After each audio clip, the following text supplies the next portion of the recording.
பேயே இல்லாமல் ஒரு ஹாரர் படம் பார்க்கணுமா? கண்டிப்பாக இந்த படம் ரொம்ப கரெக்டாக இருக்கும். Danny, Mark, Christine, Josh and பெல்லான்னு 5 காலேஜ் ஃப்ரெண்ட்ஸ் இருக்காங்க. அதில் பெல்லுங்கிற ஃப்ரெண்டோட வில்லேஜில் ஒரு திருவிழா நடக்க போகுதுன்னு. அது பல வருஷங்களுக்கு ஒரு தடவை தான் நடக்கும். லைஃப் டைமில் ஒருத்தவங்க ஒரு தடவை தான் அந்த திருவிழாவை பார்க்க முடியும்னு சொல்லி மற்ற ஃப்ரெண்ட்ஸை கூப்பிடுறாரு. அவர் இருக்கிறது ஒரு ஏன்ஷியன் கம்யூனிட்டி மாதிரி. ஸோ அதனால மீதி இருக்க ஃப்ரெண்ட்ஸும் அவரோட போக முடிவு பண்ணுறாங்க. அதில் ஜாஷ்ன்ற ஃப்ரெண்டு மட்டும் இவங்க போகிற அந்த கம்யூனிட்டியை பற்றி டாக்குமெண்ட்டாக எழுதலாம்னு நினைக்கிறாரு காலேஜ் ப்ராஜெக்டுக்காக. ஸோ இவங்க எல்லாருமே அங்கே கிளம்பி போகிறாங்க. அந்த கம்யூனிட்டியில் இருக்கிறவங்க மற்ற மக்களோட சேர்ந்து வாழாமல் தனியாக ஒரு இடத்துல வாழ்ந்துட்டு இருக்காங்க.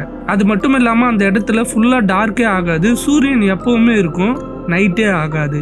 ஆரம்பத்தில் இவங்களுக்கு அங்கே இருக்கிறது பெருசாக தெரியல. ஆனால் அதுக்கப்புறம் நடக்கிறது தான் அவங்கள மிரள வைக்குதுன்னு சொல்லலாம். அங்கே என்ன நடக்குதுன்னு உங்களுக்கு தெரிஞ்சுக்கணுன்னா இந்த படத்தை ஃபுல்லாக பாருங்கள். எல்லாருனாலையும் இந்த படம் பார்க்க முடியாது. எல்லாருக்கும் இந்த படம் பிடிக்குமான்னு தெரியாது. உண்மையான சினிமாவை லவ் பண்ணி பார்க்குறவங்களுக்கு இந்த படம் ஒரு ஸ்லோ பாய்சன் மாதிரி. எப்படின்னா ஆரம்பத்தில் ஒன்றுமே புரியாத மாதிரி இந்த படம் ஸ்டார்ட் ஆகும்.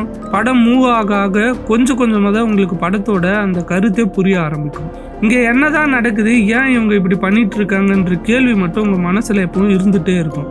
உங்களால் நெக்ஸ்ட்டு என்ன நடக்கும் அப்படின்னு கண்டிப்பாக ப்ரெடிக்ட் பண்ணவே முடியாது.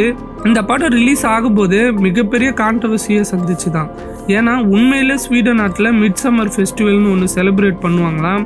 ஆனால் அந்த ஃபெஸ்டிவல் நேம் சொல்லியே அதுக்கு ஆப்போசிட்டாக இந்த படத்தில் காட்டியிருக்கிறதுனால நிறைய பேர் இந்த படத்தை எதிர்த்தாங்களாம். IMDbல 7.1 ரேட்டிங் இருக்கக்கூடிய இந்த படம் அமேசான் பிரைம் அண்ட் ஆப்பிள் டிவியில் அவைலபிளாக இருக்குது.